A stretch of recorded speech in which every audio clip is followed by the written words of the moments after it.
Hello everyone. Before we start, make sure to like and subscribe to the channel, and leave a comment with where you're from and what time you're watching. That way, YouTube will keep showing you stories just like this one. Now, let's begin. My flight from Seattle had landed at JFK around noon that Saturday, and by the time I dropped my bags at the hostel in Brooklyn, I had maybe 5 hours of daylight left to explore. September in New York carried that perfect crispness in the air, the kind that makes everything feel cinematic and full of promise. I had saved for this trip since my sophomore year of college. Graduation money combined with 18 months of bartending shifts at a place back home that smelled permanently of stale beer and regret. 23 felt like the right age to finally see the city I had only known through movies and songs, and I wanted to squeeze every single moment out of those 4 days. My camera bag hung heavy across my chest, a Nikon my dad had passed down to me before he got sick, and I had promised myself I would fill every memory card with shots worth framing. Battery Park was my first stop because everyone online said the view of the Statue of Liberty from there was something you had to witness in person. The late afternoon light was painting everything gold when I finally made it there. Tourists clustered along the waterfront, street vendors selling pretzels and knockoff sunglasses, the whole scene buzzing with that particular New York energy I had dreamed about for years. I was adjusting my lens near the sea glass carousel when he walked up to me. This guy may be in his late 30s with a Yankees cap pulled low and a messenger bag slung across his shoulder. He had one of those faces that seemed instantly familiar, like someone you went to high school with, or maybe saw at your local grocery store every Sunday morning. His smile was easy, relaxed, the kind that made you want to smile back without thinking about it. He asked if I was a photographer, nodding at my camera, and I told him I was just an amateur trying to capture something special. He laughed at that, said he could always spot the serious ones by the way they handled their equipment, the way they looked at light instead of just objects. Then he leaned in a little closer, lowered his voice like he was sharing something valuable, and told me about this rooftop spot 3 blocks away that gave you a view of lower Manhattan that would make my Instagram explode. He said it was an old commercial building, nothing fancy, but real New Yorkers knew about it, used it for engagement photos and album covers and the kind of shots that made people ask, "Where the hell did you take that?" Something about the way he described it, the specific details about the angle of the sunset, and the way the Freedom Tower lined up perfectly with the older buildings around it, made it sound legitimate. I figured this was exactly the kind of local secret I had hoped to stumble into. He introduced himself as Kevin, said he worked as a location scout for indie film productions around the city, which explained how he knew all these hidden gems. We started walking and he kept the conversation going the whole time, asking about Seattle, about what I did for work, about how long I was staying in the city. He seemed genuinely interested, laughing at my jokes, sharing little anecdotes about the neighborhoods we passed through. The streets got quieter as we moved away from the waterfront, the crowds thinning out until it was mostly just us and the occasional person walking their dog or hauling groceries up concrete steps. I noticed the buildings changing too, the shiny storefronts giving way to older structures with faded awnings and windows covered in dust. Kevin explained that this part of the financial district was mostly empty on weekends, all office workers gone home to Jersey or Long Island, which is why the rooftop stayed such a well-kept secret. He pointed ahead to a 6-story building wedged between 2 taller ones, its brick facade stained with decades of city grime, a fire escape zigzagging down its front like a metal scar. The entrance was around the side, through an alley that smelled like garbage left too long in the sun, and something else underneath, something chemical and sharp that burned the back of my throat. Kevin pulled out a key attached to a lanyard with some production company logo on it, another detail that made everything seem normal and professional. The metal door groaned when he pushed it open, revealing a lobby that looked like it had been frozen in time since maybe the 70s. All brown tiles and water-stained ceiling panels, and an elevator with an out-of-order sign taped crookedly across its doors. He apologized for the state of the place, said the building owners were in some kind of legal dispute so maintenance had basically stopped, but promised the view from the top was worth the climb. The stairwell was worse than the lobby. Graffiti covering every available surface in layers so thick you could see where older tags had been painted over by newer ones. Names and symbols and crude drawings fighting for space on the walls. Our footsteps echoed against the concrete, bouncing off the narrow walls in a way that made it sound like more people were climbing with us. I remember thinking how strange it was that my phone had lost signal the moment we stepped inside, but Kevin was already 2 flights ahead, calling back for me to keep up, and I didn't want to seem like the paranoid tourist who couldn't handle a little urban exploration. By the 3rd floor, my legs were burning and sweat had started to gather at the base of my neck, despite the cool air seeping through cracks in the walls. Kevin had stopped talking, his earlier chattiness replaced by a focused silence that I told myself was just concentration on the climb. The hallways we passed on each landing were dark, doors hanging open to reveal empty rooms filled with debris, old office furniture overturned and covered in dust, cables hanging from dropped ceiling tiles like dead vines. On the 4th floor, I caught a glimpse of something that made me pause. A mattress shoved into the corner of one room with empty bottles scattered around it, a makeshift shelter that suggested someone had been living here recently. Kevin noticed me looking and said it was probably just some homeless guy who crashed here during winter. Nothing to worry about. The building was empty now. But his voice had changed, lost that warm friendliness from before, and when he turned to continue climbing, I noticed for the first time how his shoulders had tensed up beneath his jacket. I should have turned around right then, should have made some excuse about my asthma or a phone call I needed to make, but we were already so close to the top and I had come this far, and part of me still believed in that perfect photograph waiting on the roof. The 5th floor is where everything changed. Kevin walked past the stairwell that continued up to 6 and instead turned down a corridor lined with old storage rooms, their doors marked with faded numbers and symbols I didn't recognize. I asked him if the roof access was this way, and he said yeah, through the maintenance area at the end of the hall, trust me. The fluorescent lights overhead were mostly dead, only one still working about halfway down, buzzing and flickering in a way that cast dancing shadows across the peeling paint on the walls. Our footsteps kicked up dust that swirled in the weak light, and I could hear water dripping somewhere nearby, a steady rhythm that echoed through the emptiness. Kevin stopped at a door near the end, this heavy metal thing with rust bleeding down from its hinges, and he pulled out another key from his pocket. The door swung inward with a screech that seemed impossibly loud in the silence, revealing a room maybe 15 feet square, stacked with old filing cabinets and cardboard boxes and a single metal chair sitting in the center like it was waiting for someone. A bare bulb hung from the ceiling, barely illuminating the space, and there were no windows, no other doors, definitely no roof access. I turned to ask Kevin what was going on, and that's when I heard the click of the lock engaging behind us.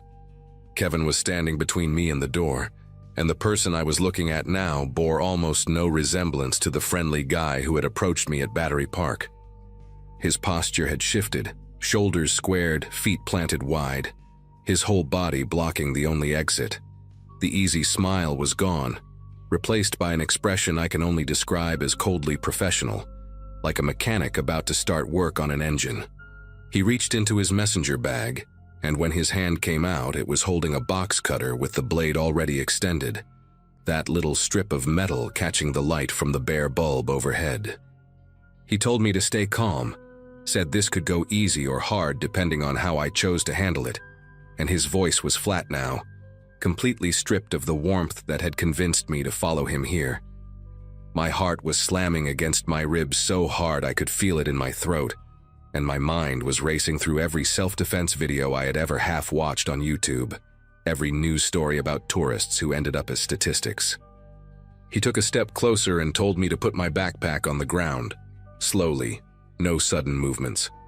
The blade of that box cutter looked impossibly sharp, the kind of tool designed to slice through packaging tape and cardboard but perfectly capable of opening up skin just as easily. I asked him what he wanted, even though I already knew, hoping that keeping him talking would buy me time to figure something out. He listed it off like a shopping list: backpack, wallet, camera, passport, phone, anything valuable in my pockets, And then he said something that made the full weight of the situation crash down on me. He said nobody checks these floors on weekends. The building security only does the lobby. And the cops don't respond to calls from this address anymore because there's been too many false alarms from the motion sensors going haywire. He said he could keep me in this room for hours and nobody would hear a thing. Nobody would come looking. Nobody would even know to start searching until I missed my flight back to Seattle. The way he said it, so matter of fact, made it clear this wasn't his first time doing this. I thought about my dad's camera hanging around my neck, the one thing I had left of him after the cancer took everything else, and something inside me cracked at the idea of handing it over to this person who had manipulated me with such practiced ease. But the box cutter was right there, maybe 4 feet away, and Kevin's eyes never left mine, tracking every tiny movement I made like a predator watching prey decide whether to run or freeze. I started taking off my backpack, moving slowly like he told me, my brain working overtime to find any advantage in this situation. The room was cramped and cluttered, filing cabinets pushed against the walls, cardboard boxes stacked in uneven towers, that single metal chair sitting between us like some kind of sick joke. Kevin gestured with the box cutter for me to toss the bag toward him, and I did, watching it land at his feet with a soft thud that seemed to echo in the confined space. He kicked it behind him without looking, keeping his eyes locked on me, and then pointed the blade at my chest and told me the camera was next.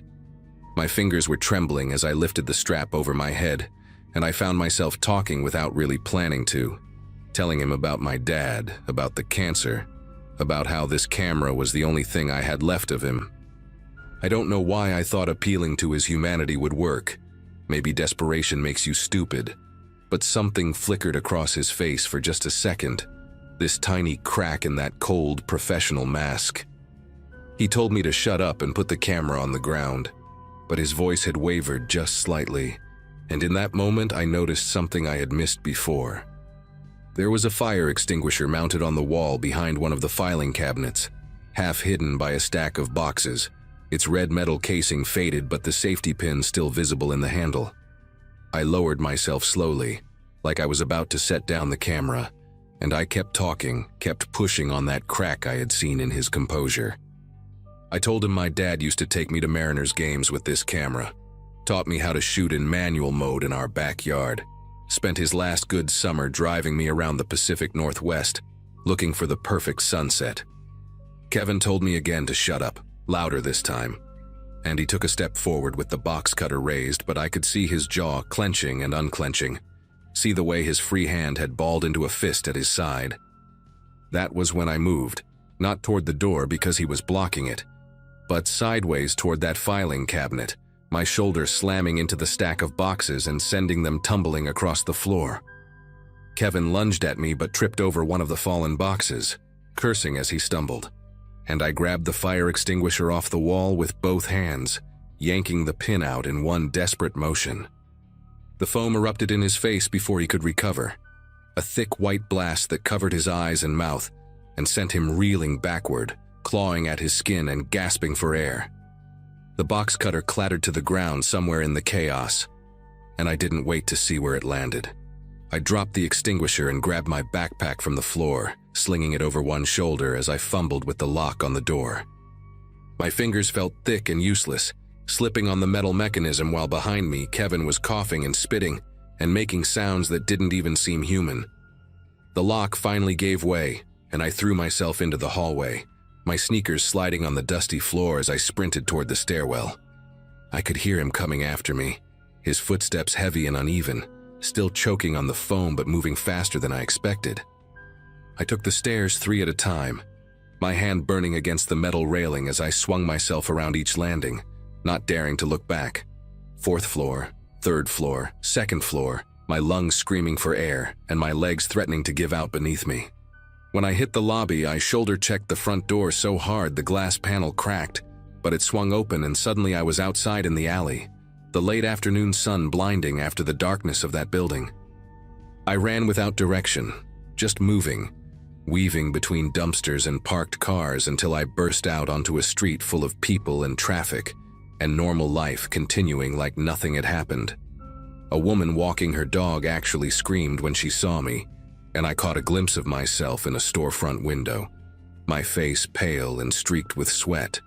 White foam from the extinguisher splattered across my shirt, my eyes wild with something that looked a lot like madness. I found a police officer 2 blocks later, standing outside a deli with a coffee in his hand, and I must have sounded completely insane trying to explain what had just happened. But he called it in, and within 20 minutes there were 4 more cops, and I was sitting in the back of a patrol car with a blanket around my shoulders, even though I wasn't cold. They searched the building, but Kevin was gone, slipped out through some back exit or fire escape, vanished into the city like he had never existed. My camera was still around my neck, my passport still in my backpack, everything I had nearly lost still with me. The cops told me I was lucky, said they had seen this scam before.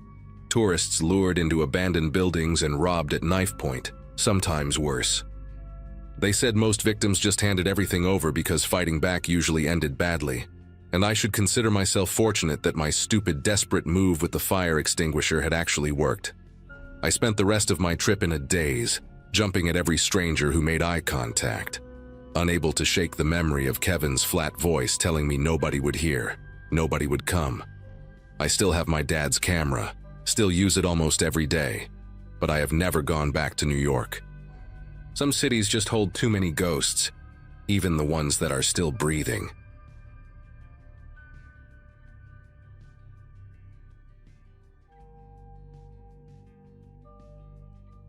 Friday nights used to be my favorite part of the week. After spending 5 years climbing the ladder at a marketing firm in Midtown, those late drives home through Manhattan became my decompression ritual. My name is Corinne, and in November of 2022, a few weeks before my class reunion from graduating high school in 2005, I experienced something that rewired the way I move through this city forever. I had just wrapped up a client dinner near Columbus Circle that ran way too long, and by 11:30, I was exhausted and ready to collapse into my apartment up in Washington Heights. The drive should have taken 20 minutes, maybe less with the streets clearing out. I remember the air that night being sharp and cold, the kind that makes your breath visible the second you step outside. My Subaru Outback had been running rough all week, making this rattling sound from somewhere under the hood, and I kept telling myself I would take it to the mechanic that weekend. I took my usual route north through Harlem, cruising up Adam Clayton Powell Jr. Boulevard, where the storefronts were already dark and the sidewalks mostly empty. A few people stood outside a bodega on 125th Street, but past that, the avenue stretched out quiet and wide like a runway. I had my windows up, heat blasting, some podcast playing low about true crime investigations, ironic considering what was about to happen. There was this particular intersection around 145th Street that I always dreaded, because the light took forever to change, and you could sit there for what felt like 2 full minutes, with absolutely nothing moving around you. That night, I pulled up to that exact red light at 11:47. I know the time because I glanced at the dashboard clock, wondering how much longer until I could finally be home. A delivery truck was parked on the right side of the street, one of those white box trucks with no company logo just sitting there with its hazard lights off. I did not think anything of it. People double park in Harlem all the time, trucks making late deliveries to restaurants, that sort of thing. I had no idea someone was standing behind it watching me approach. About 10 seconds into the red light, I noticed movement in my peripheral vision. A figure stepped out from behind the delivery truck, and at first I thought it was just a guy crossing the street or walking to his car. He was wearing a dark hoodie pulled tight around his face, baggy jeans and white sneakers that seemed too bright for the rest of him. What caught my attention was his pace. He was not walking with any kind of purpose or direction. He moved slow, almost lazy, like he was searching for something on the ground. His head was down, scanning the asphalt near the curb, and he drifted closer to my lane with each step. I told myself he probably dropped his phone or his keys, maybe looking for something he lost earlier. But there was this wrongness to the whole scene that I could not shake, this instinct screaming at me from somewhere deep in my chest. My foot hovered over the gas pedal even though the light was still solid red. I watched him through my side mirror, then turned my head slightly to track his movement. He was maybe 15 feet from my car now, still pretending to look for whatever imaginary thing he had supposedly lost. Then he looked up. Just for a second, a quick glance directly at my window before his eyes went back down to the pavement. That single look told me everything I needed to know. His face was young, maybe early 20s, with a patchy beard and these flat, empty eyes that held no emotion whatsoever. He was not searching for anything. He was hunting. I reached for the lock button on my door, that automatic reflex when you sense danger, but my locks were already engaged. Thank God I had that habit drilled into me from years of city driving. The man kept drifting closer in that same shuffling, aimless way, but now I could see his trajectory was calculated. He was positioning himself between my car and the delivery truck, shielding his body from any cars that might pass on the opposite side of the boulevard. My heart started pounding so hard I could hear it over the podcast still mumbling through my speakers. The light stayed red. I checked my mirrors frantically, hoping to see another car pulling up behind me, a police cruiser, anyone. The street was completely deserted. He reached my car in what felt like slow motion, though it could not have been more than 5 or 6 seconds. The man stopped right next to my driver's side door and crouched down, bringing his face level with my window. Up close, I could see details I wished I had never noticed. A small scar cutting through his left eyebrow, chapped lips, and a silver chain peeking out from under his hoodie. He looked at me the way someone looks at an object, not a person, just assessing value and calculating risk. His breath fogged up a small circle on my window glass.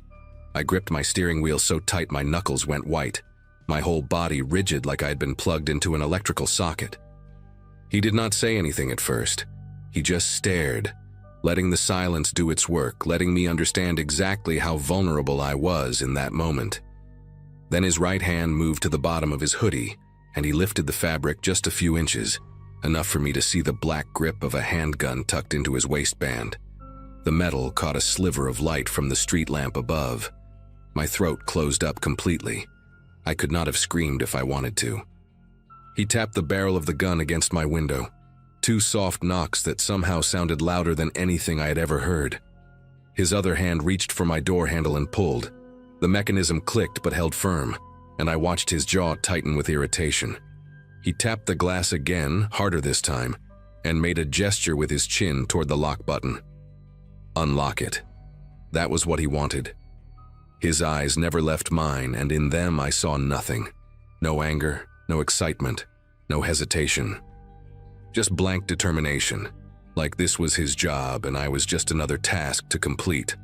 I thought about my phone sitting in my purse on the passenger seat, completely useless.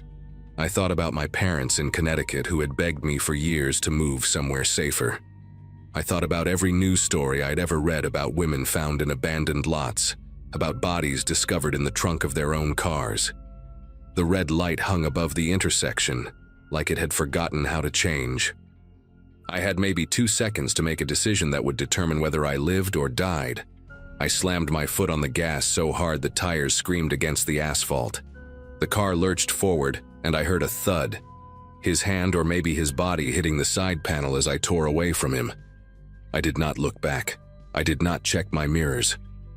I just drove, blowing through that red light at what must have been 50 miles per hour, my entire body shaking with adrenaline that felt like fire in my veins. Another intersection came up, red light, and I ran that one too. A taxi honked somewhere to my left, but I barely registered it.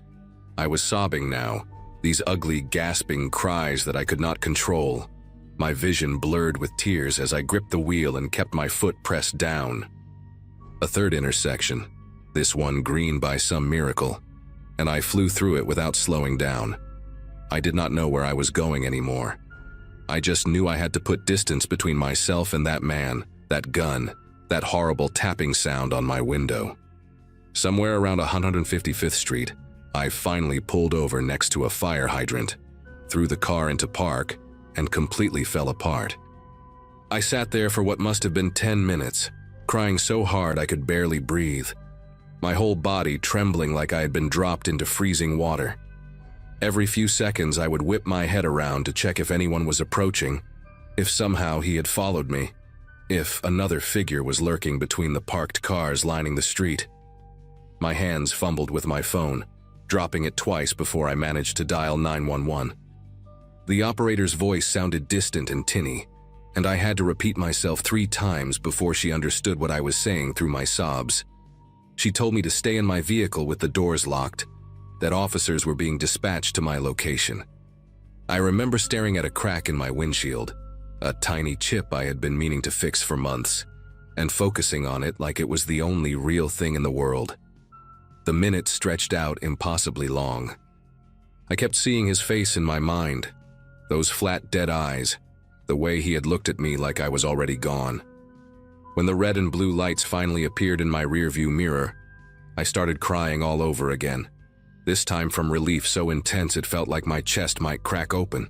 2 officers approached my car, a woman named Ortega and her partner, a tall guy with a shaved head whose name I never caught. Officer Ortega had me step out of the vehicle and sit in the back of their cruiser while I gave my statement. I described everything: the delivery truck, the man's hoodie and white sneakers, the scar through his eyebrow, the gun tucked into his waistband. My voice kept breaking, and I had to stop several times to collect myself. But Ortega was patient, nodding along and taking notes on a small pad. When I finished, she exchanged a look with her partner that made my stomach turn. It was the kind of look that said they had heard this story before, that what happened to me was not random or unusual. She asked me to describe the intersection again, the timing, how long I had been sitting at the light before he appeared. Then she leaned forward and told me something that made the whole nightmare even worse. This was a known method, she said. Organized. Groups of men working those wide, quiet avenues in Upper Manhattan, specifically targeting women alone in their cars at red lights late at night. She explained how it worked, and every word landed like a punch to my gut. They wait behind parked vehicles, delivery trucks, vans, anything large enough to provide cover, and watch for cars driven by single female occupants. They approach slowly, pretending to search for something on the ground so they do not attract attention. Once they reach the car, they crouch to avoid being seen by passing traffic and flash the weapon through the window. Most victims unlock the door out of pure terror, and then they are forced to drive to abandoned lots in the Bronx or out near the waterfront in Queens. What happens next depends on the crew, Ortega said. But robbery is just the beginning. Some victims have been held for hours, driven to multiple ATMs to drain their accounts. Others have been assaulted. Few have never been found at all. The officers told me I did exactly the right thing by running that light. That hesitation in those situations almost always ends badly. Her partner added that most people freeze, that the gun is usually enough to override every survival instinct screaming at them to run. I thought about how close I had come to unlocking that door, how my finger had actually twitched toward the button before something deeper took over. A few millimeters of movement and I might have become another statistic, another missing person flyer stapled to a telephone pole. The officers drove me home that night because I was in no condition to get behind the wheel again. My car sat on that street until the next morning when my friend Denise came with me to pick it up in the daylight. There was a small dent on the driver's side panel, right below the mirror, proof that I had actually hit him when I sped away, that the whole thing was not some elaborate nightmare my exhausted brain had invented. I filed a full report at the precinct the following day, sat with a sketch artist, did everything they asked me to do. But Ortega was honest with me from the start. Without surveillance footage or witnesses, the chances of catching him were slim. These men knew where the cameras were, knew which blocks had broken streetlights, knew exactly how to disappear back into the city the moment their target escaped. She said they would add my description to the file and increase patrols in that area, but I could tell from her tone that she had made this same promise to dozens of women before me. I never heard back about the case. I assume it sits in a drawer somewhere, unsolved, gathering dust alongside all the others. It has been 2 years since that night, and I have not driven through Harlem after dark a single time. I sold my apartment in Washington Heights and moved to a place in Brooklyn, closer to my office, closer to streets that stay crowded even at midnight.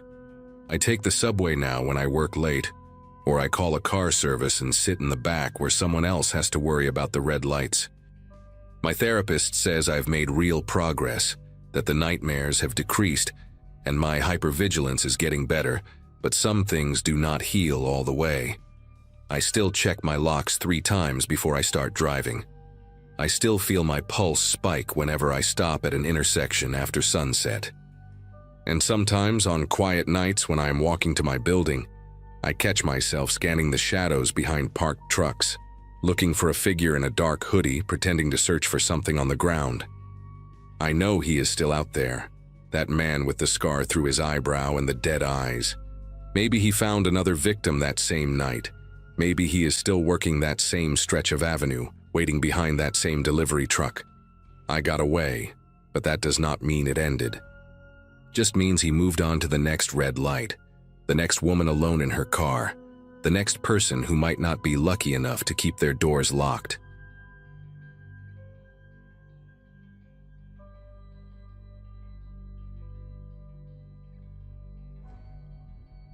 "11 years out of college and I was still pulling late shifts at a publishing house in Manhattan, proofreading manuscripts that nobody would probably ever read. My mom liked to remind me during our Sunday calls that her friend's son, same graduation year as me, had already made partner at some law firm in Boston. That particular night, a Wednesday in early March 2024, I had stayed until almost midnight fixing a disaster of a memoir from some retired CEO who thought commas were optional. The office had emptied out hours ago, and the cleaning crew was already vacuuming the hallways when I finally grabbed my bag and headed for the subway. I lived in Astoria, which meant catching the N train from Midtown and riding it about 40 minutes to get home. Usually I would scroll through my phone or read something on my Kindle, but that night I remember feeling completely drained, the kind of tired where your eyes burn and your thoughts move through mud. The platform at 49th Street was almost deserted when I got there. Just a couple of drunk guys in suits laughing too loud near the stairs, and an old woman clutching a grocery bag like someone might snatch it. When the train finally rolled in around 12:15, I walked toward the middle cars out of habit, looking through the windows for a seat where I could stretch out. Most of the cars had at least a few passengers scattered around. Someone sleeping across 3 seats, a guy with headphones nodding to music, a woman typing furiously on a laptop. But the second-to-last car caught my attention because it was nearly empty. Just one other person, a man sitting in the corner seat closest to the doors that connected to the next car. He was wearing a dark green jacket, the puffy kind that construction workers wear in winter, and a black baseball cap pulled low. I stepped inside and the doors closed behind me with that familiar chime.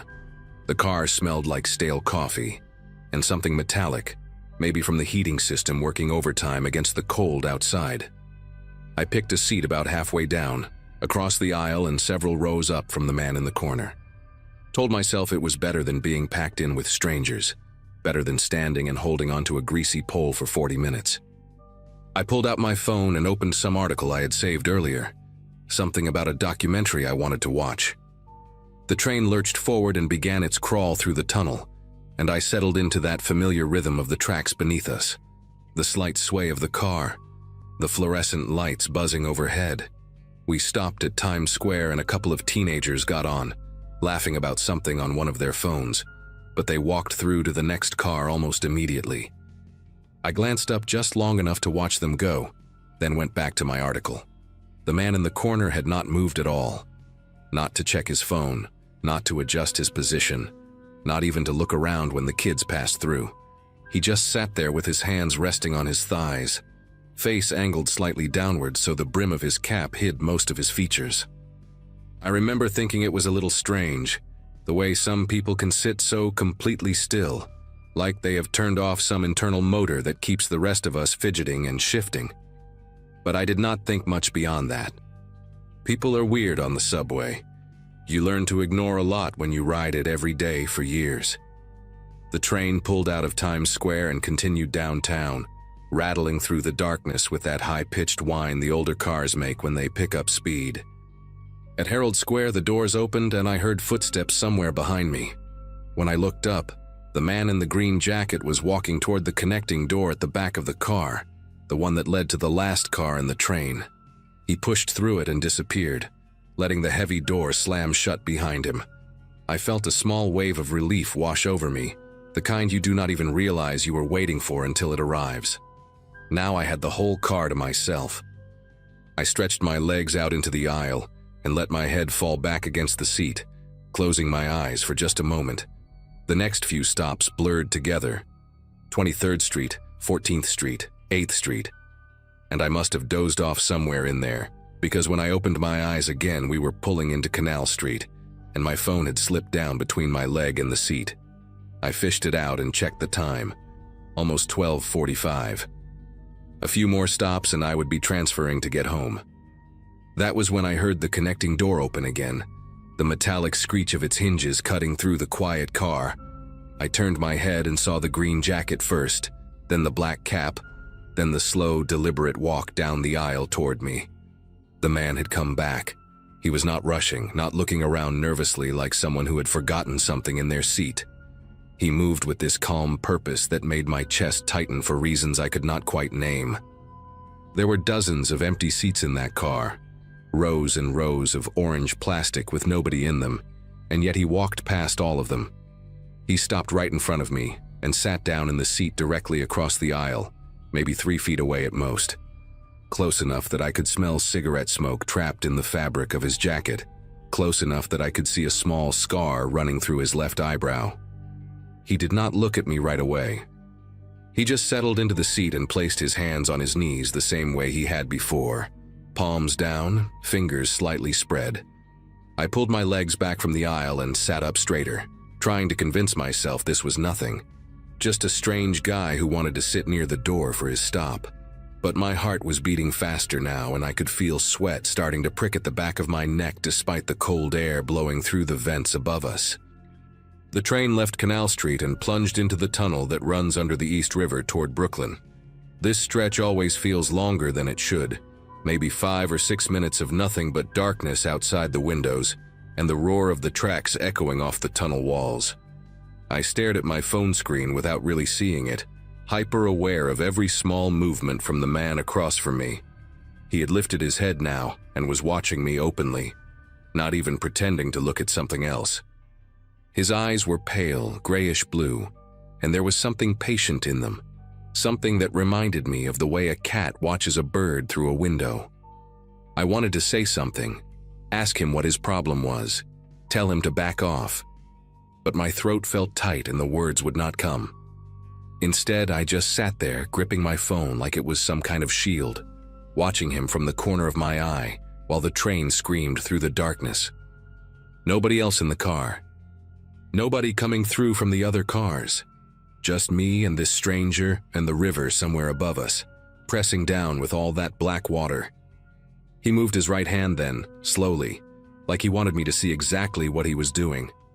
His fingers slid up toward the cuff of his jacket sleeve and dipped inside, and when they came back out, they were wrapped around a handle. The blade was maybe 4 inches long, the kind of utility knife you can buy at any hardware store, with a worn black grip and a tip that caught the fluorescent light as he angled it toward me. He did not point it at my face or wave it around like some movie villain. He just held it low, resting against his thigh, letting me understand what it was and what it meant. My whole body went rigid. Every muscle locked up at once, and I could hear my own breathing coming fast and shallow, could feel my pulse slamming in my ears like a drum. The man tilted his head slightly and spoke for the first time, his voice quiet and flat, barely louder than the noise of the train. He said 4 words that I will never forget as long as I live. He said, "Do not move yet." The word yet hung in the air between us, heavy with promise, and I understood with perfect clarity that this man had done this before. This was not random. This was not impulsive. He had picked this car, picked this moment, picked me. I tried to think through the panic, tried to remember all those articles I had read about what to do if you get mugged, but my mind was just static and noise. The train was still moving, still hurtling through that endless tunnel, and there was nowhere to go. I thought about screaming, But who would hear me? The next car might as well have been a mile away. I thought about running for the connecting door, but he was closer to it than I was, and he had a knife. And what if he was faster? The man seemed to read my thoughts because he smiled, just a small curl at the corner of his mouth, and shook his head slightly. "Cameras in this car have been busted for weeks," he said, still in that same flat tone. "Checked last night. Checked again tonight before you got on. Nobody is going to see anything." He said it like he was explaining directions to a tourist, patient and matter-of-fact. I felt something cold spreading through my chest, this terrible understanding that I had walked into something planned, something methodical. The train began to slow, and I could see lights appearing in the tunnel ahead, the glow of the next station pushing back against the darkness. For a split second, I thought this was my chance. The doors would open, people might get on. I could yell for help or just bolt onto the platform and run. But as the train pulled into the station, I saw through the window that the platform was almost empty. One woman far down at the other end, walking toward the exit stairs with her back to us. A man in an MTA vest leaning against a pillar looking at his phone, too far away to notice anything happening in this car. The stranger stood up before the train had even fully stopped, moving to position himself between me and the doors. He did it casually, like he was just getting ready to exit. But his body blocked the entire path. The knife had disappeared back into his sleeve, but I knew it was still there. Knew his hand was wrapped around it inside that puffy green jacket. The doors slid open with a hiss, and cold air rushed in from the platform, carrying the smell of concrete and old garbage. He looked at me and nodded toward the opening. "You first," he said quietly. "Walk normal. Go left toward the end of the platform where it gets dark. We are going to have a conversation about what is in your bag and your pockets." His voice was still calm, still patient, like a teacher giving instructions to a slow student. I stood up on legs that felt like they belonged to someone else. My bag was hanging from my shoulder, and I remember thinking about my laptop inside, about my wallet with maybe $60 and my credit cards, about my phone still clutched in my sweaty hand. None of it mattered. None of it was worth dying for. But something else was screaming in the back of my mind, some animal instinct that was telling me not to go with him, not to walk into that dark corner of the platform where nobody could see us. I had read stories about this, about people who cooperated with muggers and still ended up hurt, still ended up dead in some alley or stairwell because the criminal did not want to leave a witness. The man was watching me carefully, reading my hesitation, and I saw his jaw tighten just slightly. "Do not make this complicated," he said. And there was something harder in his voice now, an edge that had not been there before. The doors were still open, but I could hear the chime that meant they were about to close. I had maybe 5 seconds to decide what to do, 5 seconds to choose between walking into the dark with a man who had a knife or doing something desperate and stupid that might get me killed even faster. I did not make a conscious decision. My body just moved before my brain could catch up, some survival circuit overriding everything else. Instead of stepping onto the platform, I turned and ran toward the back of the car, toward the connecting door that led to the last car of the train. I heard him swear behind me, heard his footsteps slapping against the floor as he came after me. But I had a few seconds of head start and pure terror pushing me forward. I slammed into the connecting door and shoved it open, stumbling into the next car just as the closing chime sounded again. This car had people in it, maybe 5 or 6 passengers scattered around, a couple of them looking up at me with confused expressions as I came crashing through like a lunatic. I did not stop. I kept running toward the front of the car, toward where more people were, and I was yelling now, yelling that there was a man with a knife, that someone needed to call the police. Behind me, I heard the connecting door bang open and then immediately slam shut again. When I finally turned around, gasping for air, my chest burning, I saw him through the window of the door. He was standing in the empty car I had just fled, staring at me with those pale eyes. And then he turned and walked quickly toward the platform doors just as they were closing. He slipped through the gap at the last possible second and disappeared into the station. The train pulled away and I collapsed into the nearest seat, shaking so hard I could barely hold onto the pole beside me. A woman sitting across from me asked if I was okay, her face tight with concern, and I could barely get the words out to explain what had happened. Someone called 911, and the train held at the next station while transit police came on board to take my statement. I described him as best I could.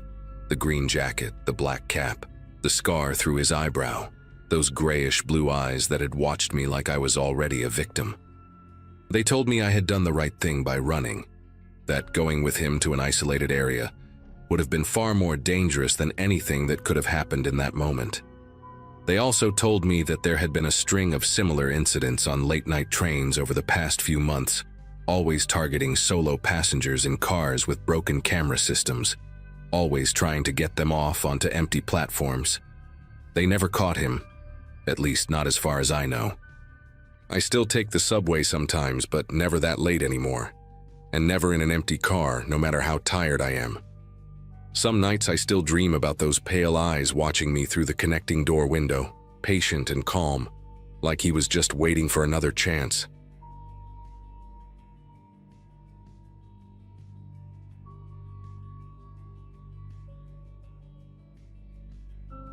LaGuardia Airport has this strange energy late at night, like the whole building is holding its breath between the last wave of arrivals and the cleaning crews taking over.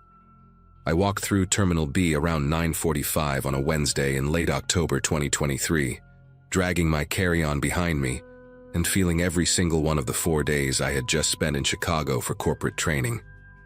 At 26, working my second year as a financial analyst at a midtown firm, I thought I had built up decent stamina for the grind. But something about fluorescent conference rooms and bad hotel coffee had completely wrecked me this time. The terminal was nearly empty. Just a few scattered travelers and that distant hum of floor polishers echoing off the high ceilings. I had packed light on purpose, one bag and my laptop case, because waiting at baggage claim after a long trip felt like cruel and unusual punishment. All I wanted was to get back to my apartment in Astoria, maybe 20 minutes away without traffic, where my cat was probably shredding my couch cushions out of spite, and leftover pad thai was calling my name from the fridge. I pulled up the Uber app while walking toward the pickup zone, my fingers moving through the familiar routine without much thought. Request ride, confirm location, watch the little car icon inch toward my blue dot. The driver assigned to me was named Raymond, 4.8 stars, dark gray Toyota Camry, plate ending in 7YK. I did what I always do, screenshot the details and texted them to my younger sister Brianna, a habit our mom had drilled into us after years of watching true crime shows together. The car appeared within 3 minutes, and I checked the plate twice before climbing into the back seat on the passenger side, positioning myself behind the empty front seat rather than directly behind the driver. Raymond looked unremarkable, somewhere in his mid-40s, thinning hair, wearing a plain navy polo that could have come from any big box store. He said my name and destination in a flat voice without turning around, which suited me fine. After the week I had endured, small talk sounded exhausting. I buckled in, connected my phone to my portable charger, and watched the airport lights fade in the side mirror as we merged onto the Grand Central Parkway heading toward Astoria. For the first 10 minutes, everything felt completely normal. The highway was relatively clear for a Wednesday night, just the usual flow of taxis and ride shares ferrying people home from the airport. Raymond drove smoothly, staying in the middle lane, not speeding or making any sudden moves. I scrolled through my emails without really reading them, half listening to the low murmur of talk radio coming from the front speakers, some late-night program discussing local politics that I could not have cared less about. The GPS on the app showed our little car icon moving steadily along the expected route, the estimated arrival time ticking down from 18 minutes to 15 to 12. I remember thinking I might actually make it home before 11, which felt like a small victory after the chaos of the past few days. My eyelids were getting heavy, that specific kind of travel exhaustion where your body knows it is almost safe and starts shutting down prematurely. Then Raymond signaled right and began moving toward an exit I did not recognize. I glanced up from my phone, watching the highway signs pass, and realized we were nowhere near the Astoria Boulevard exit I usually took. When I checked the app, the route had changed, the blue line now snaking through unfamiliar streets instead of the straightforward path I knew by heart. Raymond must have noticed me shifting in my seat because he spoke for the first time since we left the airport, his voice flat and matter-of-fact. "Expressway exit up ahead is closed," he said, eyes fixed on the road. "Construction or something. Gotta go around through the side streets, add maybe 5 minutes." It sounded reasonable enough. Roadwork in Queens was as constant as pigeons and overpriced coffee. I settled back and typed a quick message to Brianna. "Driver taking detour, says exit closed." Then watched the neighborhood outside my window transform from familiar commercial strips into something else entirely. The streetlights grew sparse. The buildings changed from apartment complexes and bodegas to long stretches of chain-link fence and dark industrial lots. We turned left, then right, then left again through a maze of streets I had never seen before in my 3 years of living in Queens. The names on the signs meant nothing to me. Rust Street, Varick Avenue, some numbered road that dead-ended into a wall of corrugated metal. Warehouses lined both sides now. Massive windowless structures with loading docks sealed by rusted roll-down gates. Not a single person on the sidewalks. Not a single car parked along the curb. The GPS on my phone showed our location as somewhere near Maspeth, an area I only knew by name from delivery tracking numbers. I typed another message to Brianna. "This feels weird, going through industrial area," but noticed the signal bar on my phone had dropped to a single dot. The message sat there with a spinning wheel, refusing to send. My chest tightened. I tried to keep my breathing steady, telling myself this was probably nothing, just an annoying detour through an ugly part of town. But my body was already shifting into a different mode, that ancient instinct waking up and flooding my system with something cold and electric. I decided to test the window. Casually, like I was just warm and wanted some air, I reached for the button on the door panel and pressed down. Nothing happened. I pressed again, holding it longer this time, but the glass did not move a single millimeter. The child lock indicator was not lit up, which meant the control had been disabled from the front. Raymond had full command of the windows and probably the doors too. I felt my pulse hammering in my throat as I glanced toward the front seat. Raymond was leaning forward now, his posture completely different from the relaxed slouch he had maintained on the highway. His eyes kept flicking to the side mirrors, then to the rear view, then back to the mirrors again, like he was watching for something behind us or waiting for something to appear. The car slowed as we approached a particularly large warehouse with a faded sign I could not read in the darkness. A loading dock jutted out from the building, its metal platform empty and streaked with rust. Raymond pulled the Camry to the side of the road and stopped, engine still running, headlights illuminating a dumpster overflowing with wooden pallets and plastic wrap. Every cell in my body screamed at me to do something, but I forced myself to stay still and think. Panicking would not help. Screaming would not help. We were in the middle of nowhere, surrounded by empty buildings and silence so thick I could hear the engine ticking. Raymond had not said a word since his explanation about the closed exit, and now he sat motionless, hands still on the wheel, staring at the side mirror like a man waiting for a bus. I watched his reflection in the rear view and noticed his jaw was clenched tight, a vein visible on his temple even in the dim glow of the dashboard lights. He checked his phone, a quick glance down at the screen, then back to the mirror. I understood then with horrible clarity that he was not lost. He was not confused.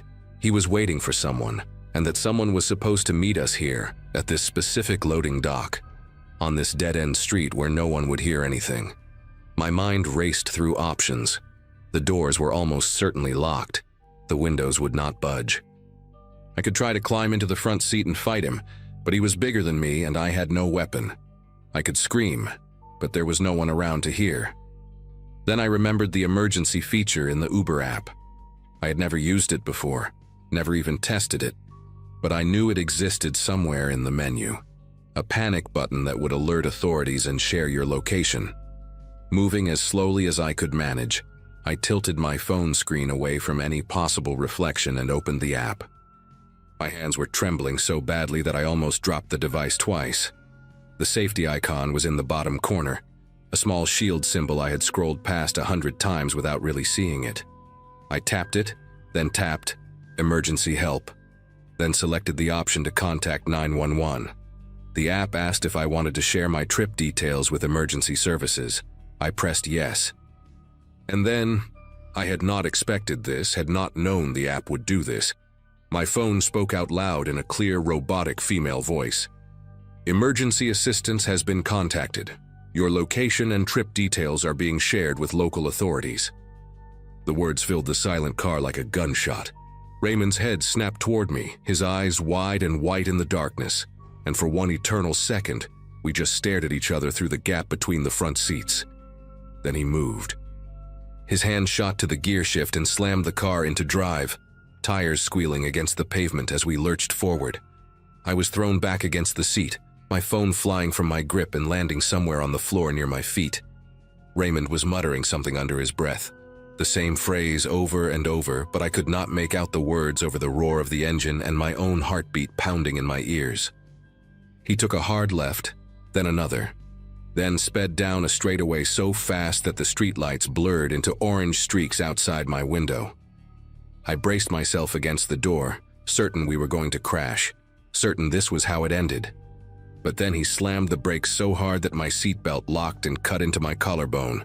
We had stopped on a residential street, modest two-story houses with chain-link fences and small yards, a few porch lights glowing in the distance. Without a word, Raymond reached down to his door panel and I heard the click of the locks disengaging. He did not turn around, did not look at me, just sat there gripping the steering wheel with both hands, knuckles pale against the fake leather. I grabbed my carry-on from the seat beside me, scooped my phone off the floor, and scrambled out of that car so fast I nearly fell onto the sidewalk. The door had barely closed behind me before Raymond accelerated away, the Camry's taillights disappearing around a corner within seconds. I stood there on that empty street, shaking from head to toe, trying to remember how to breathe. The houses around me were dark except for a few scattered windows. I had no idea where I was. Somewhere in Queens, obviously, but the street signs meant nothing to me.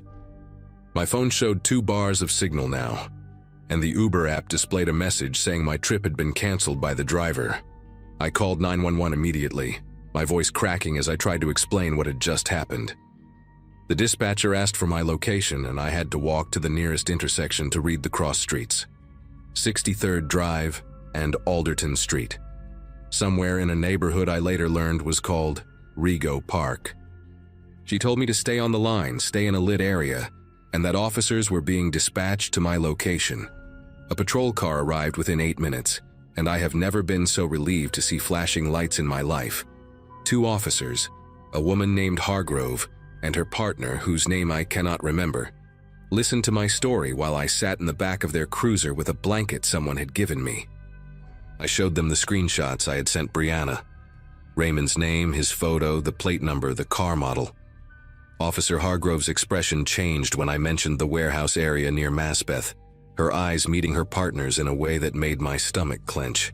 She asked me to describe the exact route as best I could remember, the street names I had seen, the specific loading dock where we had stopped. I told her everything, including the detail about Raymond checking his mirrors like he was waiting for someone. She nodded slowly, wrote something in her notebook, and then said something that made the hair on my arms stand up. "You're not the first person to report something like this." She explained that, over the past 3 months, at least 4 other women had filed complaints about rideshare drivers taking unexpected detours through that same industrial corridor near Maspeth. All of them had been picked up from LaGuardia or JFK late at night. All of them described being taken through a maze of empty warehouse streets. All of them reported that the drivers had disabled the window controls. The difference, Hargrove told me, was that I was the only one who had triggered the emergency alert. The other women had either talked their way out, pretended to be on the phone with someone, or simply gotten lucky when the driver changed his mind for reasons they never understood. One woman had been dropped off miles from her destination and told to find another ride. Another had noticed a second car following them before the driver suddenly returned to the main road. The police were investigating whether these incidents were connected, whether there was a coordinated operation using the rideshare platform to identify and isolate potential victims. They could not tell me more than that, could not say what exactly was supposed to happen at that loading dock, but the implication was clear enough. I gave a formal statement at the precinct that night, signed papers, answered the same questions from 3 different detectives. Brianna picked me up around 2 in the morning and drove me back to my apartment, where I deadbolted every lock and pushed my couch against the front door before I could even think about sleeping. In the weeks that followed, I learned that Raymond's Uber account had been deactivated and his profile removed from the platform, but the police never told me if they actually found him. I still take ride shares sometimes. I live in New York, it is nearly impossible not to. But I always sit in the back left seat now. I always keep my finger hovering near that emergency button. And I never, ever let my guard down when the route starts looking unfamiliar. Some nights I still dream about that loading dock, about the sound of Raymond's breathing in the silent car, about what might have been waiting for us in the darkness if my phone had not spoken up when it did.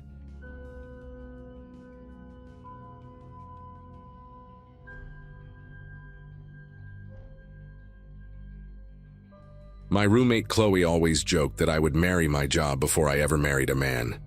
In March of 2022, she was probably right.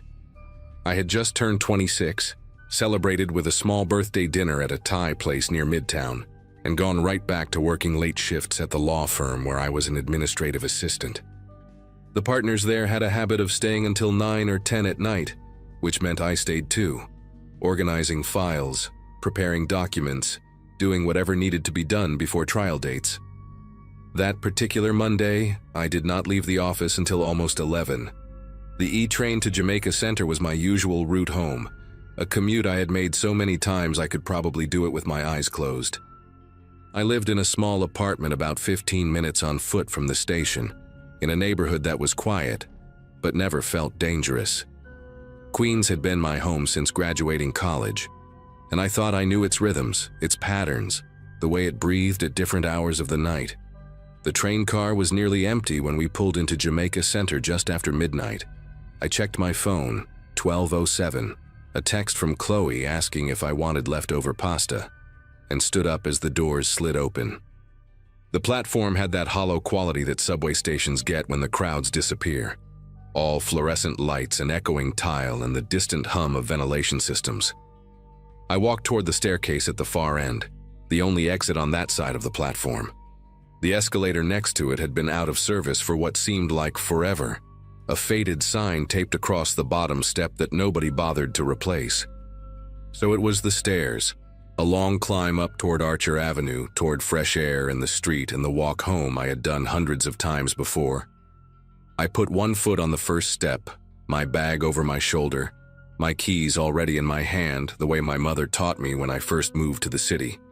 I was maybe 10 steps up when I noticed him, a man standing at the top of the staircase, silhouetted against the streetlights above.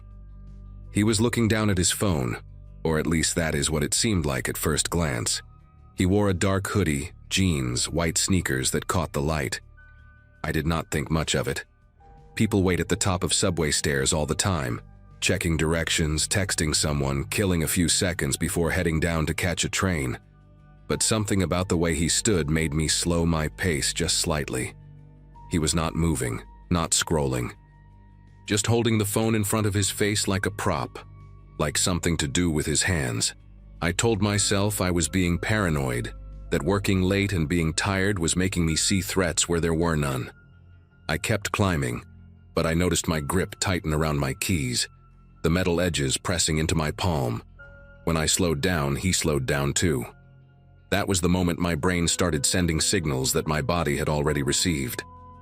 He shifted his weight from one foot to the other, adjusted his position just enough to stay centered at the top of the stairs. I stopped completely for a second, pretending to check my own phone, and I watched him through my peripheral vision. He did not descend, he did not leave. He just stood there, angling his shoulders in a way that would make it difficult to pass him on either side. The staircase was wide enough for maybe 3 people across, but he had positioned himself right in the middle, blocking the path to the street. My heart started beating faster, a dull thud in my ears that mixed with the silence of the empty station below me. I thought about turning around, going back down to the platform, but when I glanced behind me, I saw why that was no longer an option. Another man was climbing the stairs behind me. He had not been on the platform when I started walking. I would have noticed, I would have heard his footsteps. He must have come from somewhere else, maybe through a service door or from the other end of the station, timing his approach to meet me halfway up the staircase. He was bigger than the one at the top, broader in the shoulders, wearing a baseball cap pulled low over his forehead. He was not pretending to be casual. He was moving with purpose, taking the steps 2 at a time, closing the distance between us faster than I could process what was happening. The space between him and me shrank from 20 feet to 15 to 10. I could hear his breathing now, heavy and deliberate, and I realized with a sickening clarity that I was trapped. Above me, a man blocking the exit. Below me, another one coming up fast. And somewhere beyond the top of those stairs, I heard the low rumble of a car engine idling. I did what any person does when their brain finally catches up to danger. I calculated my odds in a split second. If I ran back down, the man behind me would grab me before I reached the platform. If I tried to push past the man at the top, he would have the advantage of higher ground, and there was no guarantee I could get around him. But I also knew that staying still was not an option. Staying still meant letting them close in from both sides, meant becoming whatever they had planned for me to become. So I made a decision that was less about courage and more about pure animal instinct. I screamed. Not a horror movie scream, not a dramatic yell. A raw, guttural sound that came from somewhere deep in my chest, loud enough to echo off the concrete walls of the stairwell. And then I ran upward, directly at the man blocking my path, holding my keys between my fingers like my mother had shown me years ago. He did not expect me to charge at him. I could see it in the way his body stiffened, the half-second of hesitation before he reached out to grab me. That hesitation was everything. I ducked low, aiming for the gap between his left side and the railing, and I swung my arm with the keys as hard as I could. I felt them connect with something. His arm, maybe his ribs, I do not know. And I heard him grunt in surprise more than pain. His hand caught the strap of my bag, yanking me backward for a moment, but I twisted my shoulder and let the bag slide off. I did not care about the bag. I did not care about my laptop inside it, my wallet, my keys that were now somewhere on the ground behind me. I cared about the street, about the lights I could see just beyond the top of the stairs, about the fact that if I could just get past him, I might have a chance. I broke through. My foot hit the sidewalk and I stumbled forward, nearly falling, catching myself on a parking meter that materialized out of nowhere in front of me. The cold metal against my palms felt like the most real thing I had ever touched. But I was not safe yet. I knew that. I turned my head just enough to see the car they had waiting. A dark sedan, maybe a Nissan or a Toyota, parked right at the curb with its engine running and the back door hanging open like a mouth. The man from the top of the stairs was coming after me, and I could hear the footsteps of the second one reaching street level. They were not running. Not yet. They were walking fast, confident, like they had done this before and knew that panic would make me freeze. But I did not freeze. I saw the lights of a deli about 50 feet down the block, one of those 24-hour bodegas with the green awning and the lotto signs in the window, and I ran toward it like my life depended on it. Because it did. The door had one of those bells that jingle when you push it open, and I have never been so grateful for such a small, stupid sound in my entire life. I burst inside, nearly knocking over a display of chips near the entrance, and the man behind the counter looked up with wide eyes. He was older, maybe in his 60s, with gray hair and a mustache and a Mets cap that looked like it had been worn every day for a decade. I could not speak at first. My lungs were burning, my throat raw from the scream I had let out on the stairs.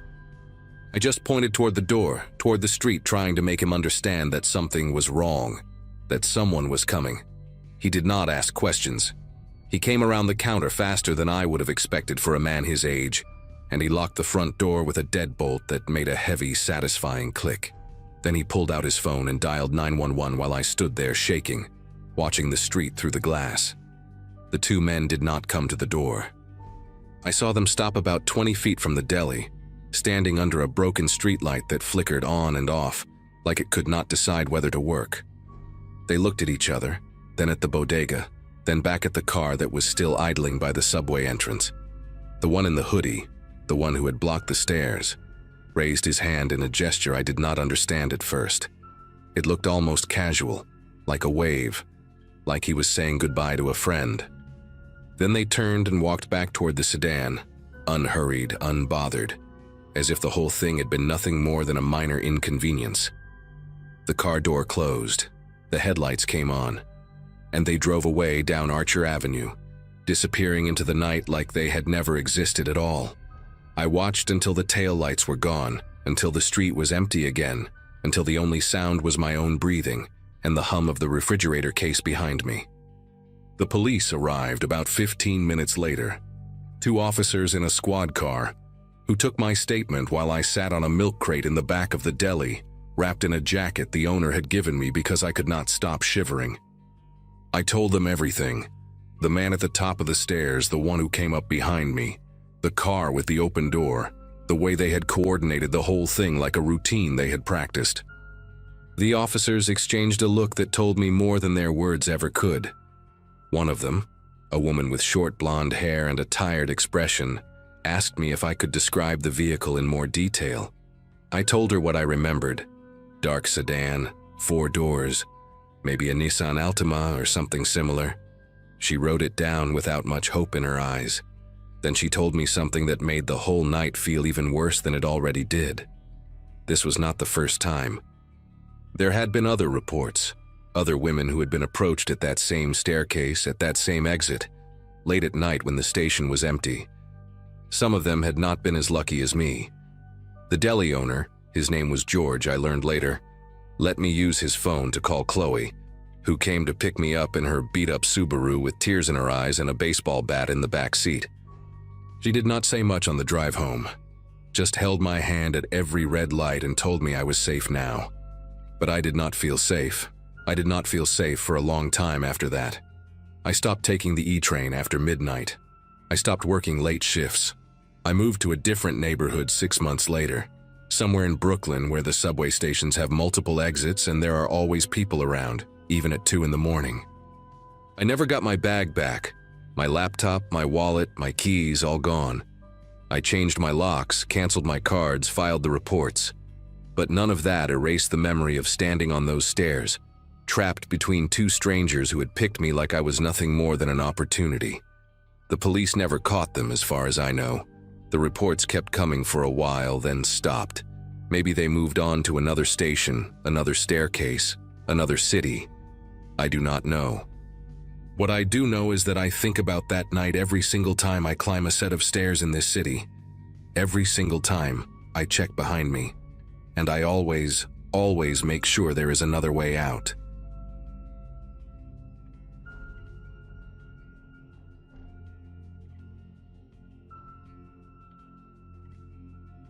Anyone who lives in New York long enough develops a false sense of ownership over certain places.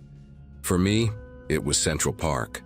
Specifically that stretch near the Ramble where the trees get thick and the city noise fades into something almost rural. My sister graduated from nursing school in 2014, which puts into perspective how long I had been walking those paths, camera in hand, chasing the perfect shot of the skyline bleeding orange and pink behind the tree line. Photography was my escape from the grind of working as a paralegal at a midtown firm, spending my days buried in documents that meant nothing to me. That Wednesday in early October, the air had that crisp bite to it, the kind that makes you feel alive and grateful to be outside. I left the office around 5:30, earlier than usual because my boss was out sick, and I figured I had maybe an hour of good light left. The plan was simple. Walk through the Ramble, find my usual spot near the lake, snap a few frames, and head home to my apartment in Washington Heights before dark. I entered the park from the west side, cutting through the naturalist's walk with my Nikon hanging around my neck. The light was already shifting into that golden hour sweetness, painting everything in warm amber tones that photographers chase like addicts. There were still plenty of people around, joggers, dog walkers, a group of teenagers sprawled on the grass scrolling through their phones. Nothing unusual, nothing alarming. I passed an older man feeding pigeons from a paper bag, and we exchanged that brief nod strangers give each other when they share the same peaceful corner of a chaotic city. As I moved deeper toward the ramble, the crowds thinned out the way they always do. The paths got narrower, the vegetation denser, and the sounds of traffic became a distant hum rather than a constant roar. I remember thinking how lucky I was to have this little pocket of wilderness right here in Manhattan, how it almost felt like cheating to access this kind of solitude without leaving the city. I had walked this route dozens of times before, in all seasons, at all hours, or at least I thought I had walked it at all hours. The first thing I noticed was movement in my peripheral vision, somewhere off to my left where the brush got thick and tangled. I glanced over but saw nothing, just branches swaying slightly, which I attributed to a squirrel or maybe a bird settling in for the night. I kept walking, adjusting the settings on my camera as I went, trying to anticipate the exposure I would need once I reached the clearing by the water. Then I caught it again, this time on my right side. A shape, distinctly human, sliding behind a wide oak trunk about 30 feet from the path. My brain did that thing where it tries to rationalize what the eyes are reporting, suggesting maybe it was just another photographer looking for a good angle, or someone relieving themselves in the bushes. But something in my chest tightened, a primal alarm that had nothing to do with logic. I picked up my pace slightly, not wanting to seem paranoid, but also not wanting to ignore what my gut was screaming. The path curved ahead, and I told myself that once I rounded that bend, I would be closer to the lake where there would certainly be other people enjoying the sunset.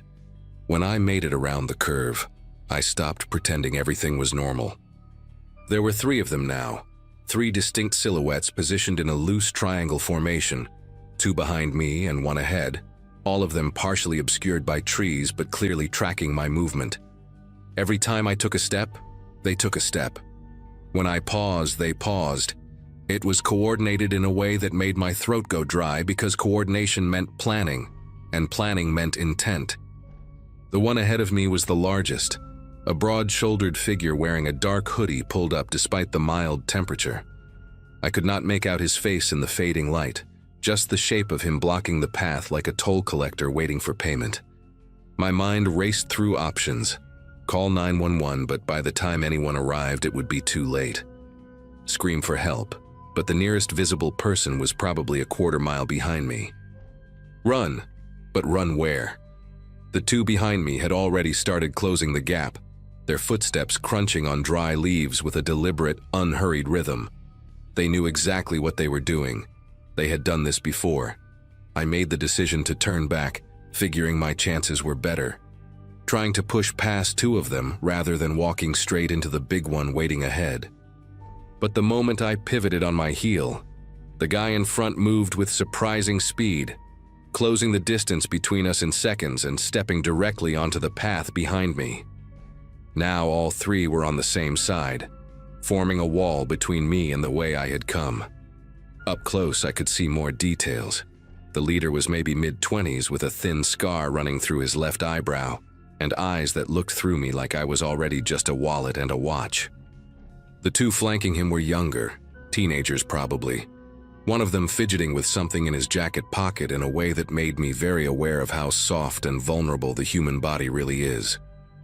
Nobody said anything for a long moment. We just stood there in the dimming light, the silence broken only by distant traffic and the rustle of leaves overhead.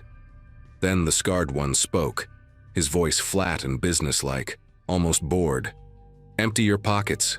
Phone, wallet, watch, camera. Put it all on the ground and walk away. Do that, and this stays easy." My hands moved toward my pockets on instinct, survival mode kicking in, but something made me hesitate when my fingers touched my camera strap. That Nikon was not just a piece of equipment.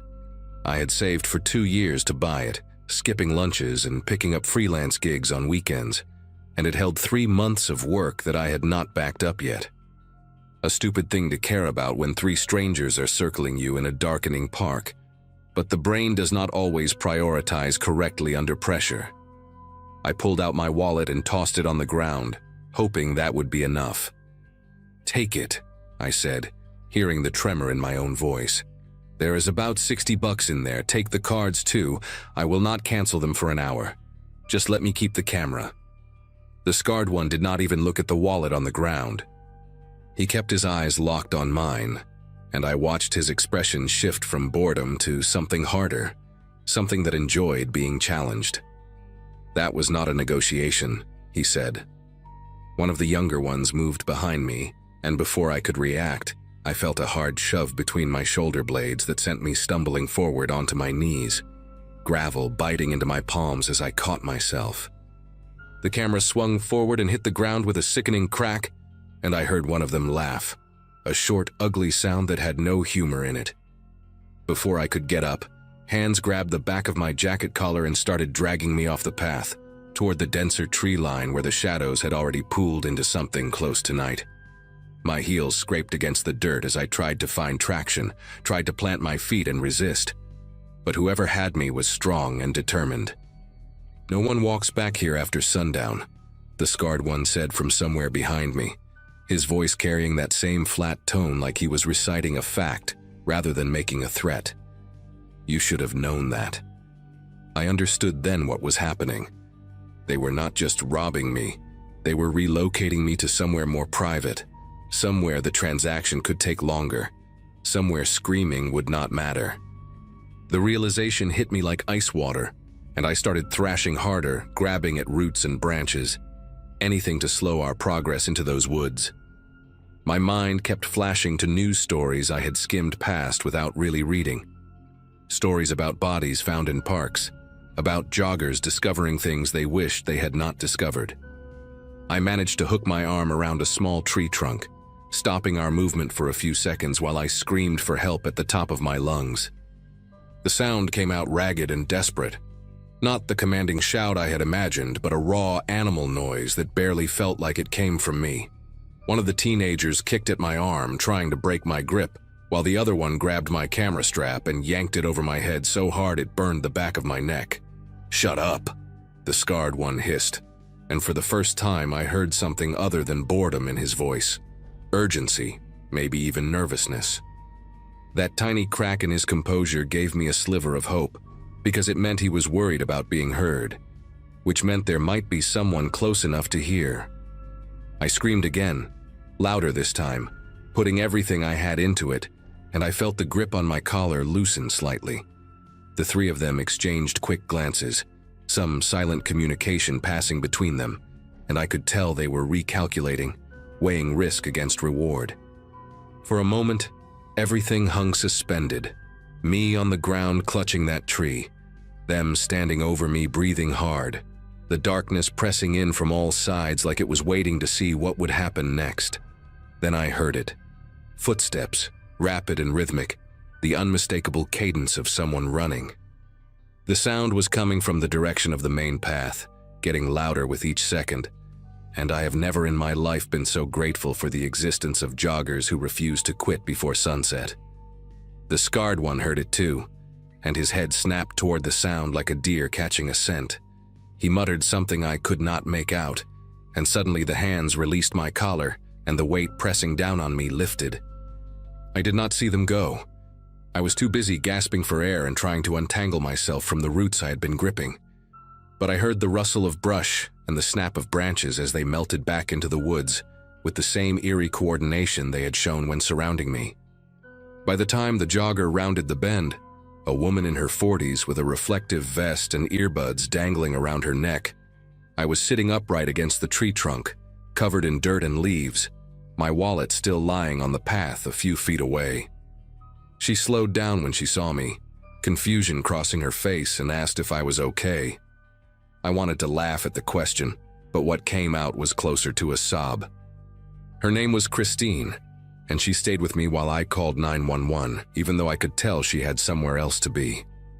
My fingers kept fumbling with the phone, hitting wrong numbers, and she finally took it from me and dialed herself, speaking to the dispatcher in a calm, clear voice that made me feel like maybe the world had not completely fallen apart. The police arrived within 15 minutes, 2 officers in a squad car, who walked me back to the path and took my statement while shining flashlights into the trees like they expected the attackers to still be hiding there. I described everything I could remember: the scar through the eyebrow, the dark hoodies, the way they moved in formation, the phrase about no one walking back here after sundown. One of the officers, a stocky guy with a gray mustache and tired eyes, nodded along like he was hearing a song he already knew by heart.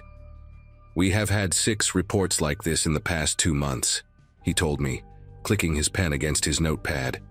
"Same area, same tactics. They wait for someone alone, surround them, try to pull them deeper into the woods where there are no witnesses. You got lucky tonight." Lucky. I turned the word over in my mind, trying to make it fit with the scrapes on my palms and the bruise forming on my neck where the camera strap had burned me. They never caught the guys who attacked me. I went to the precinct the next day to look at photos, spent 2 hours scrolling through faces on a computer screen until they all started blending together, but none of them matched the scar or the cold eyes I remembered.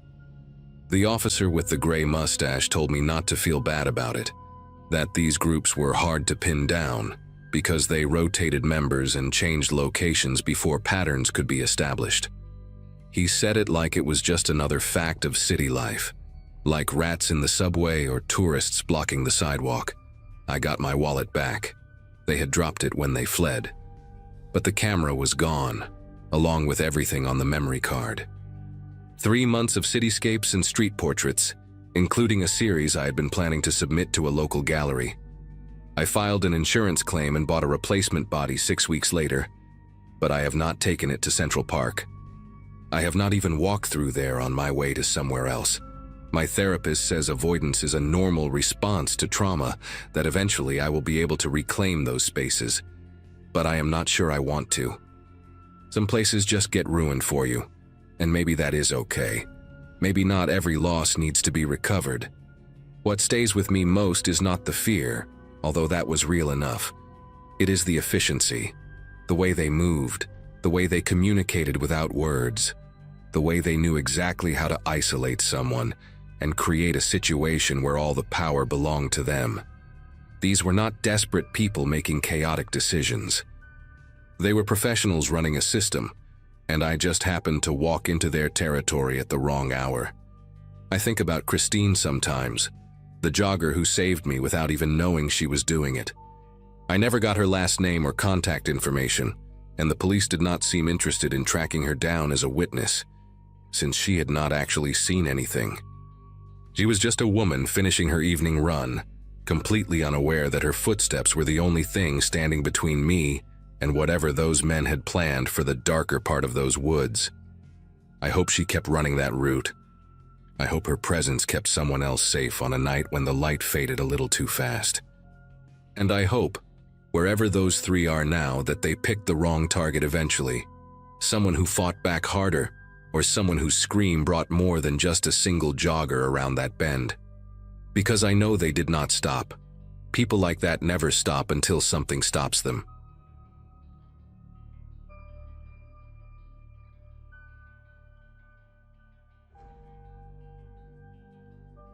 Most days back then felt like a blur of long commutes and late-night shifts, and that morning it started like any other for me.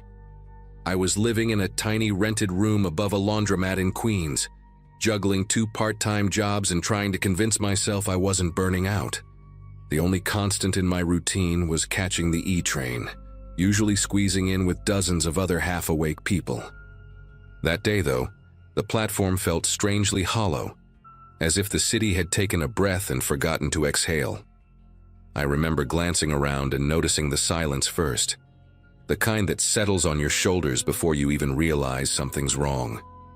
A couple of people lingered near the far end, but one man stood out immediately, watching me with an intensity that didn't match the stillness around us. He looked like someone who'd stepped out of the wrong decade, worn leather jacket, faded jeans, and a posture that suggested he didn't care who saw him staring.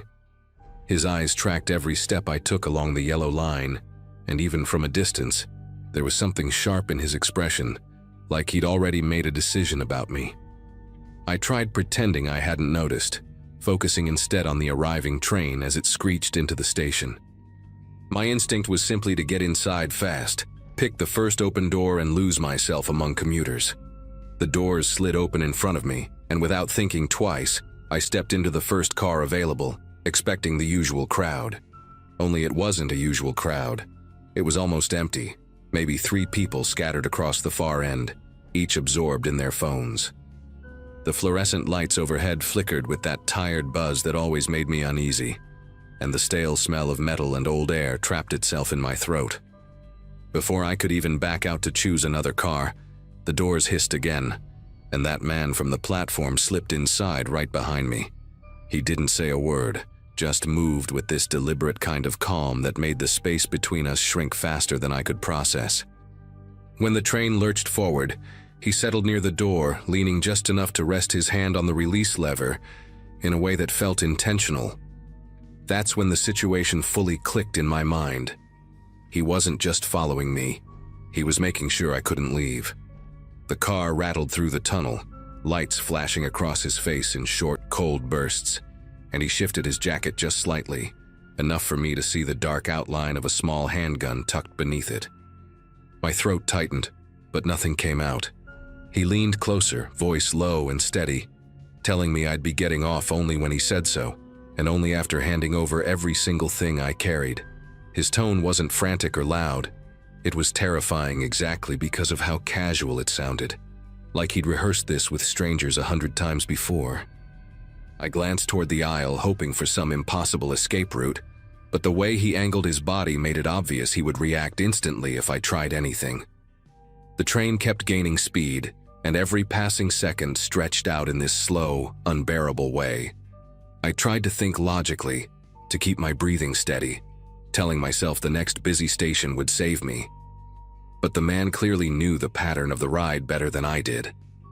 Each time the train began to decelerate, he shifted just enough to block the aisle with his leg, giving me a silent warning that felt louder than anything he could have said. The few passengers at the far end didn't even look up, completely unaware of how tightly fear had wrapped itself around my ribs. I kept my bag close, not out of defiance, but because I didn't know if handing it over too quickly would make things worse or trigger something unpredictable in him. What unsettled me most was how calm he seemed. His gaze drifted around the empty car as if he were bored, only snapping back to me with this razor focus whenever I shifted even an inch. There was a detail I still remember vividly, a thin silver ring on his right index finger, tarnished enough to show age but polished on one side, as though he rotated it often when he thought. He wasn't doing that now. Instead, his fingers tapped lightly on the release lever, a steady rhythm that made me feel like he was waiting for something. The tunnel light strobed across his face, giving him a hollow look, and the air between us felt heavier with every jolt of the tracks. When the train finally began slowing into a well-known transfer station, a flicker of hope sparked in me. I didn't plan anything elaborate. I just needed enough people outside those doors to create a moment he couldn't control. But he leaned forward before the train even stopped, angling his body to block the narrow path that led toward the exit. His voice stayed low, almost conversational, telling me not to even think about running. He didn't raise the gun fully, he didn't need to. Just the sight of the handle tucked beneath his jacket was enough to anchor me to the spot. My thoughts scrambled for any solution, any distraction. But time was collapsing fast, and the train was seconds from opening its doors. As the brakes squealed and the doors parted with that mechanical sigh, something broke inside me. A kind of desperate clarity. The second the gap was wide enough, I lunged forward, not with grace or strategy, but pure survival instinct. He reacted instantly, twisting his body to block me, but a couple of commuters standing just outside the door jumped back in shock when they saw me rushing toward them. Their surprise created a split second of confusion, and I slipped through that tiny space, shouting for help before my mind even caught up. People turned, startled, closing in around me, but the man didn't follow. He stayed in the car, sitting exactly where he'd been. His hand still on the lever, eyes fixed on me through the narrowing doors as they slid shut. The group of commuters around me kept asking what happened, but my attention stayed locked on the departing train as it rolled away with that man still staring in my direction. His expression never shifted, not even when the car disappeared into the darkness of the tunnel. Something about that steadiness sank deep into me, the sense that he hadn't run because he didn't need to. A couple of people led me toward the station booth, and the clerk immediately called transit police. I tried explaining everything in order, but the details kept tripping over each other. The officer who arrived listened carefully, scribbling into a small notepad and asking me to repeat anything that stood out. The only thing I could cling to was that tarnished silver ring, and the way he kept tapping the lever like it was second nature. They escorted me upstairs to wait for a patrol car, and by then the adrenaline had faded enough for a heavy exhaustion to settle in. The officer explained that the cameras inside the cars rarely caught clear angles during incidents like this, especially when someone deliberately kept their movements subtle. He mentioned that there had been other reports, riders cornered in nearly empty cars late in the morning, or in awkward gaps between rush hours. Every victim described the same pattern. The suspect chose isolated cars, blocked the exit, displayed the weapon just enough to threaten but never enough to appear on footage. Hearing that chilled me in a way I still have trouble describing, because it meant he hadn't chosen me randomly. Hours passed before they released me, though it felt shorter somehow, like my brain had compressed everything into one long, distorted moment. I remember stepping outside the precinct feeling exposed, as if the city had grown eyes everywhere except where they were needed. The officer gave me a number to call if I remembered anything else, but I already knew there wasn't much more to give. The man hadn't taken anything from me in the end, but the thought that he could appear in another nearly empty car, watching someone else the same way he watched me, made my chest tighten. I kept replaying his calmness, the precision of his movements, and the eerie confidence in knowing no one would intervene unless he allowed it. That night, I changed my commute entirely. For weeks, I avoided the first two cars of any train, stuck only to crowded ones, and never stood near the ends of platforms again. I even moved apartments the following year, not because I thought he'd find me, but because I couldn't shake the memory of how easily he had trapped me in a space meant to be public and safe. The police never contacted me again, which probably means they never caught him. Sometimes when I pass a station and hear the train doors closing, that moment flashes back with startling clarity.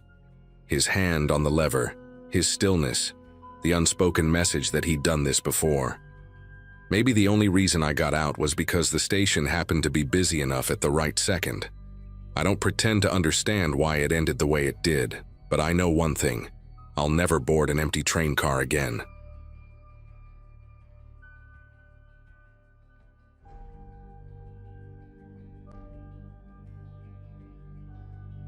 The whole thing happened during a class trip to New York in early 2024, when our school brought a group of juniors to see a couple of museums and catch a Broadway show. At the time, I was 17 and mostly focused on keeping up with my friends, trying not to look clueless in a city that felt too loud for someone who'd barely left Massachusetts before. I shared a room with two classmates, Andrew and Melissa, and the three of us stuck together most of the trip, wandering through Midtown like we were pretending to be adults. The hotel we stayed at was one of those older budget places squeezed between taller buildings, with a lobby that smelled faintly like detergent and old carpet. Nothing seemed strange until that one afternoon, when we got separated from the rest of our group on the way back from the corner deli and realized none of our key cards worked. What happened next still sits in my memory like a bruise I can't explain to anyone who wasn't there. We figured maybe the front desk had reset something, so we headed toward the elevators, joking about how our classmates would roast us for getting locked out. When the elevator doors opened, a man in a red maintenance vest stepped out, carrying a crate of cleaning supplies and humming at a pitch that felt oddly deliberate, almost like he was trying to match the sound of the elevator fan. He didn't say anything to us, just raised his eyebrows and moved aside, We went up to our floor, but as soon as we stepped out, the hallway lights flickered in a slow, rhythmic way, like they were responding to movement we couldn't see. Every door on the floor, not just ours, showed the same red indicator: access denied. Andrew thought it was hilarious, so he started tapping his card faster, but nothing changed. Melissa pressed the call button for the elevator again, and when the doors reopened, the same maintenance guy stood inside, even though he'd clearly walked away minutes earlier. Andrew tried asking him what was going on, but the guy just tilted his head and pointed to a metal door at the end of the hall with a faded sticker that said, "Staff only." We had assumed it was locked, but when we walked closer, a gust of cold air seeped out from underneath, carrying a smell like dust mixed with something metallic. The door wasn't just unlocked, it stood slightly open, almost waiting for someone to nudge it. Melissa asked if this was the way back to the lobby, but the man didn't respond. He simply used his foot to keep the elevator door from closing while watching us with an expression so unreadable it felt rehearsed. We exchanged a silent agreement that anything was better than standing there with him, so we slipped through the service door, figuring it had to connect to the stairs. The hallway behind it looked nothing like the guest floors. The carpet gave way to concrete, and the walls were covered with handwritten notes taped above pipes, each marked with initials we didn't recognize. Fluorescent lights buzzed overhead in long, inconsistent hums, casting shadows that bent strangely around the exposed wiring. As we followed the narrow passage, we passed rusted carts stacked with torn linens and boxes labeled with dates that didn't match any schedule a hotel would ever need. The deeper we went, the more the air felt stale, like we were walking into a place meant to stay hidden. We kept going until the hallway opened into a storage area lit by a single bulb, where rows of plastic bins sat arranged in a grid. Inside them were wallets, IDs, and phones, dozens of them, spilling over like someone had swept entire nights of chaos into containers and abandoned them there. Melissa reached into one of the bins before either of us could stop her, picking up a driver's license with a cracked corner. The photo showed a woman who looked barely older than us, but the expiration date suggested she should have renewed it long before any of us were even in high school. Some of the wallets still had receipts tucked inside, stamped with dates from random cities across the country. Andrew found a phone with a dented frame and tapped the screen out of habit, even though it was dead. What struck me wasn't just the quantity, but the fact that every bin had a small laminated tag clipped to the front with handwritten letters: M3, B9, S4. None of it made sense. We whispered in circles trying to rationalize what we were seeing, until something clattered deeper in the room. Not loud, but intentional, like someone had nudged a metal tray to let us know we weren't alone. We moved toward the hallway again, sticking close together, but the path didn't look the same anymore. A sign that hadn't been there minutes earlier pointed toward a stairwell labeled "Basement Access," written in blocky stenciled paint. Even the air felt different, warmer now, carrying a faint bitter smell that reminded me of overheated electronics. Andrew kept glancing behind us, muttering about how the bins weren't just lost items. They looked organized, sorted even. When we pushed open the basement stairwell door, it let out a soft groan that echoed down the concrete steps. Light from above barely reached past the third step, leaving the bottom swallowed in a blurry darkness. Melissa insisted we go up, not down, but right as she said that, the sound of keys jingled somewhere below, followed by a slow scrape of something dragging across the floor. None of us agreed to run. We just ended up doing it at the same time. The staircase led to another service corridor, this one lined with metal doors that had no room numbers, only barcodes printed on stickers, some peeling, some newly applied. A small rolling table stood off to the side with an open notebook filled with lists of dates and initials, all written in the same heavy-handed block letters we'd seen on the bins. A digital clock mounted on the wall blinked the wrong time, resetting every few seconds as though it couldn't decide on the hour. Before we could process any of it, a voice echoed from behind us, polite, measured, and close enough to make Melissa flinch backward.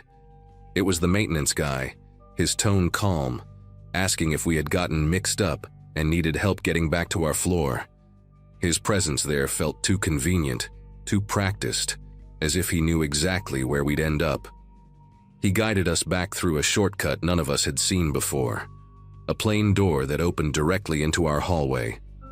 All the lights there were steady now, glowing with a warmth that made the whole basement ordeal feel unreal. Our door unlocked immediately when Melissa tried her card again, and the staff member just nodded once before walking away, his steps silent on the carpet despite the heavy boots he wore.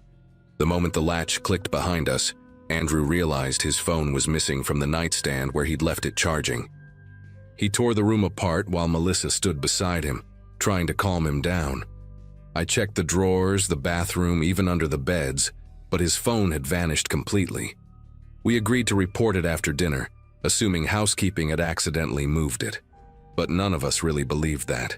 About an hour later, while we were getting ready to head downstairs and meet the others, Andrew's missing phone somehow lit up on his nightstand, the same spot we had searched repeatedly. The battery showed only 3%, yet the screen turned on long enough to reveal a string of unread messages. The sender ID wasn't a number, it was blank, just an empty field. The first message said, "You shouldn't have gone down there." The second followed a few seconds later. "Stay on your floor tonight." Andrew tried unlocking the phone, but it powered off instantly, like whatever had turned it on had only allowed it to stay awake long enough to deliver the warning. None of us spoke for nearly a minute. The room felt strangely quiet, like the hallway outside had been muted. Melissa suggested we go straight to our teacher, but when we opened the door, a housekeeping cart blocked the hallway, positioned perfectly in front of our room, even though no one was nearby. We pushed the cart aside and hurried to the elevator, but every button we pressed redirected us to the lobby, even when we tried selecting higher floors. The moment the doors opened, we spotted the maintenance guy standing near the front desk, but now he wore a regular button-down shirt instead of the vest, as if he had changed roles in the short time since we'd last seen him. When he noticed us, he gave a quick nod to someone behind the counter, a gesture so small we almost missed it. Right then, Andrew's phone lit up again, still supposedly dead, displaying one final message: "Don't talk." He palmed the phone immediately, shielding it from view. We had no idea who was controlling it, but the timing was impossible to ignore. Whatever this was, it clearly involved more than one person. We spent the next hour pretending everything was normal, sitting through dinner with the group, making small talk, trying not to let our eyes drift toward any member of the hotel staff.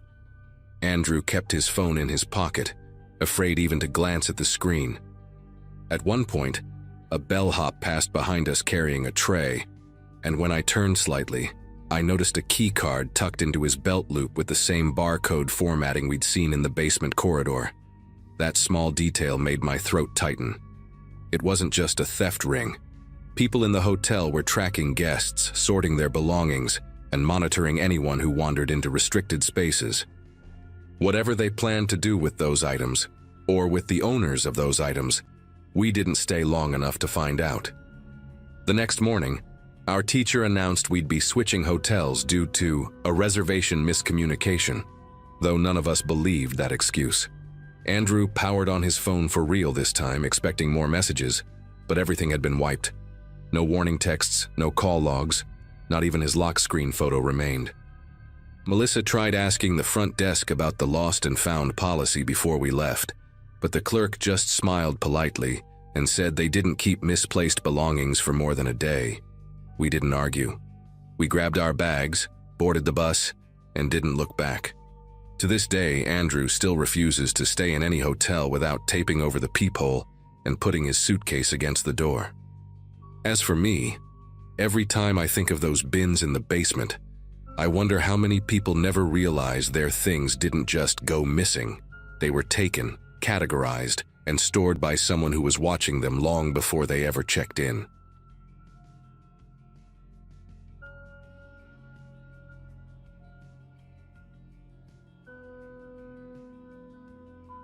Some years back, during a stretch when work kept me bouncing between small towns in upstate New York, long drives became part of my routine.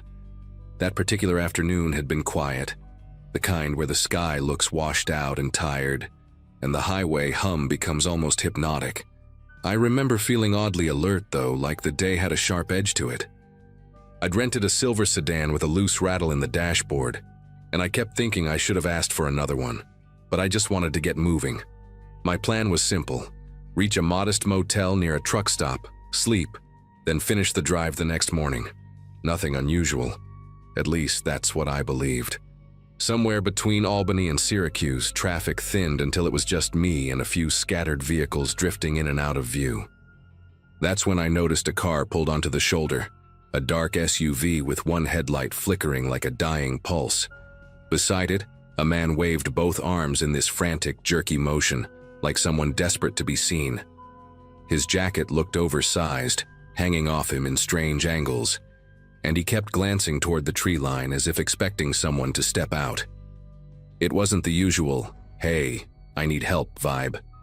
It felt more calculated, like a scene arranged for whoever happened to pass by.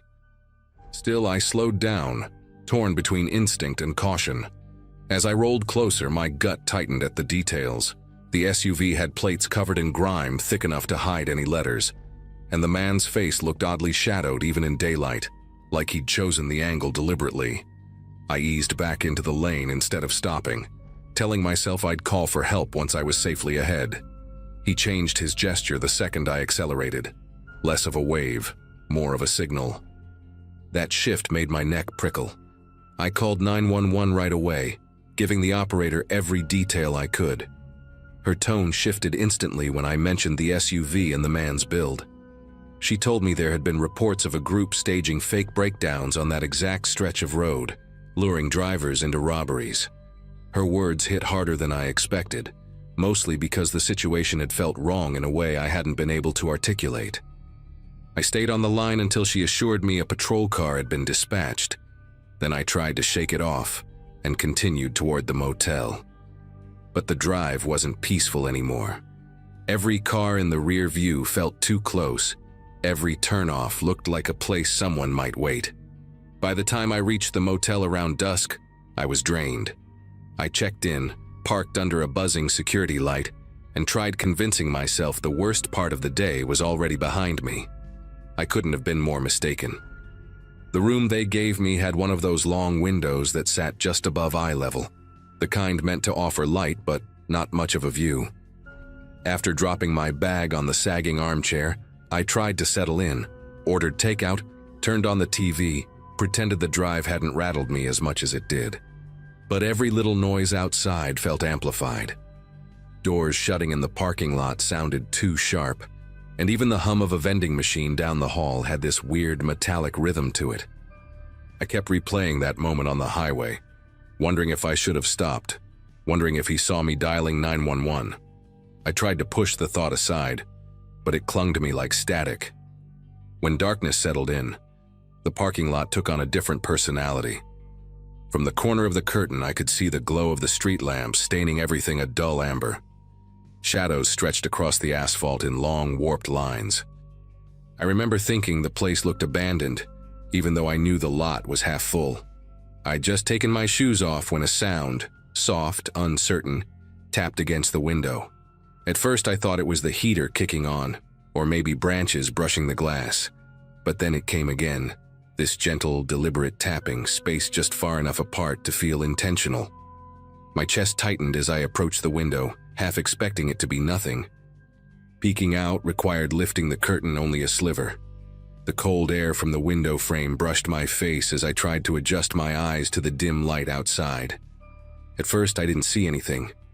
Just the reflection of the parking lot lights bouncing off my own shadow. But then a shape shifted, someone standing just beyond the glow of the nearest lamp. A person positioned at an angle where their face stayed hidden, like they'd practiced how to avoid the light.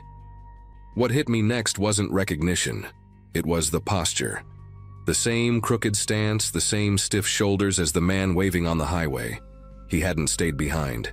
He'd followed me. I stepped back from the window so fast I knocked into the armchair, sending my backpack tumbling to the floor. The tapping started again, slower this time, like he wanted me to know he wasn't leaving. A strange, heavy silence settled between each sound, stretching my nerves thinner with every second. I thought about calling 911 again, but part of me panicked at the idea that he might hear my voice. Instead, I grabbed my phone and typed out a message to the front desk, hands clumsy as I tried to keep quiet. I didn't know how he'd found me after I drove off, and the thought alone made the room feel too small to hide in. The front desk clerk responded quicker than I expected, saying he was sending someone from maintenance to take a look outside. That phrasing didn't give me much confidence, but it was better than sitting there doing nothing. While I waited, the tapping stopped, replaced by this faint crunching sound on the gravel beneath the window, like someone shifting their weight back and forth. I stayed perfectly still, staring at the door, half convinced the handle would start turning. The air in the room felt heavy, not in a supernatural way, but in the way a situation feels when you realize you're suddenly not in control of anything around you. Every second stretched out, and I kept listening for footsteps approaching from the hallway, praying the maintenance guy wouldn't walk straight into danger. A knock finally echoed from the hallway, 2 short taps on my door. I nearly jolted out of my skin before I remembered the clerk's message. I moved slowly, forcing myself to check the peephole first. The man outside looked older, with a salt and pepper beard and a baseball cap embroidered with the motel's faded logo. He kept his flashlight lowered, pointing at the floor, as if trying not to draw attention through the window. I cracked the door open and whispered that someone was standing outside my room. He didn't even look surprised, just let out this long breath like he'd dealt with similar nonsense before. He motioned for me to stay inside, then stepped out of view. Seconds later, his flashlight beam arced across the parking lot, stopping in the exact spot where the figure had been standing. I heard him call out a firm, steady, "Hey!" the kind of voice older men use when they're not looking for trouble but won't back down either. There was no answer. He called out again. Silence. He walked farther into the lot, sweeping the light between the cars. Watching that beam move made my heart pound harder than seeing the figure itself. When he returned to my door, he looked unsettled, even if he tried hiding it. He told me nobody was out there anymore, but he also didn't think I should stay in that room overnight.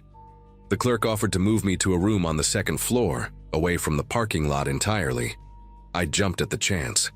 The maintenance guy insisted on walking me upstairs, and I didn't argue. While we crossed the lot together, I kept scanning between the cars, searching for any sign of movement. Nothing. Not even the whisper of gravel shifting. But the whole walk, I couldn't shake the sensation that the lot wasn't empty at all, that someone was watching from a place I didn't know to look. When we reached the new room, the maintenance guy paused before leaving and told me, very quietly, to keep the curtains closed no matter what I heard for the rest of the night. His voice had a seriousness that made it clear he wasn't being dramatic. Once the door clicked shut, the room felt safer, but only barely. I locked every latch the door had, then pulled the curtains tight until no light leaked through. I tried lying down, but my mind kept looping back to the SUV on the shoulder, and the way that man shifted his gestures when he realized I wasn't stopping. The police operator's warning replayed in my head too. Those crews had been operating for months, using different vehicles and sometimes switching drivers to confuse descriptions. That detail gnawed at me. It meant the man outside the motel might not have been alone. It meant the SUV on the highway might have been just one piece of a setup I'd managed to avoid by pure luck. Even with the curtains closed, I felt exposed. I turned on the TV for background noise, keeping the volume low. Every small creak in the building sounded sharper in contrast. The pipes clicking, the floorboards adjusting, distant voices from other rooms. Then, sometime past midnight, something new cut through the noise. A single scrape, like someone dragging their fingernails along the metal railing outside. Slow, intentional. The sound trailed across the length of the balcony, pausing every few seconds as if whoever was out there wanted to listen in between movements. I didn't dare look through the peephole. I didn't move at all. I just sat in the darkness, breathing as quietly as I could, listening to that awful, steady scrape glide closer to my door. Then it stopped. No footsteps, no voices. Just a long, suffocating stillness that lasted so long, I began questioning whether I'd really heard anything at all. I sat there until my legs went numb, waiting for the sound to return. It didn't. After several minutes, I heard a door somewhere down the balcony slam shut hard enough to rattle my wall. Whether it belonged to a guest or someone who'd been prowling up there, I couldn't tell. I stayed awake until dawn, afraid that if I closed my eyes, I'd hear that scrape again, and this time it would stop right at my door. When morning finally broke and light filtered around the edges of the curtain, it felt like the entire building exhaled. I checked out the moment the front desk opened. The clerk barely made eye contact when I told him I was leaving early, but he did say one thing before I walked out. "You're not the first person this month to ask for a room change." He didn't elaborate, and I didn't push him. Outside, the lot looked perfectly ordinary in daylight. No footprints, no unusual cars, no evidence that anything had happened. But as I drove away, I kept checking the mirrors, making sure no SUV lingered behind me. Nothing followed. Nothing happened on the rest of the trip. Yet even now, I still think about how precise that tapping was, how the man had found me miles from where I'd passed him, and how someone dragged their hand along the railing outside my room the same night police warned me about roadside robbery setups. I don't have an explanation for any of it. All I know is that refusing to stop on the highway likely saved me from something far worse, and getting moved to the second floor might have done the same. Whatever that man wanted from me, he didn't get it. And for reasons I can't explain, after that night I never saw him again. Not on the road, not outside a motel window, not anywhere,